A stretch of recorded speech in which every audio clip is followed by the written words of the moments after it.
And then if you stop it abruptly, you have withdrawal symptoms. So you have to, it's a tapered. One medication information And use your medicines right. What is the situation with the use of these medicines? What's it like? What's the trend? You know, what do you see in the community pharmacy? It's difficult to place a figure on the, to give a statistic on the rate of abuse. Yeah. But in community pharmacy, it's very obvious that this is a problem. It's a problem. On a daily basis, you get people showing up. They burst through the door and, Ogar, give me that Codeine cough syrup.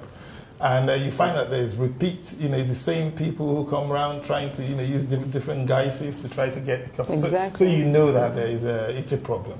At our place, we have people coming in, at the beginning we were not aware that this was a problem. So you'd have people coming in asking for 5 bottles, 6 bottles.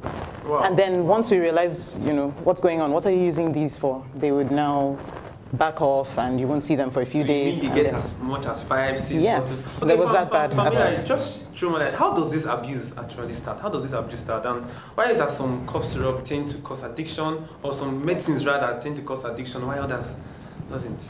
Well, okay. So there are 2 questions there. So how does it start? As the first one, I think there are many reasons why it starts. One is exposure. So exposure to. So if you have a peer group, friends, who are doing it, they already have that pattern of behavior. The power to bear pressure. Exactly. So you're 16, 17, 18. You've got all these friends, maybe 6, 7 friends, and on a Friday, everyone is popping Codeine cough syrup.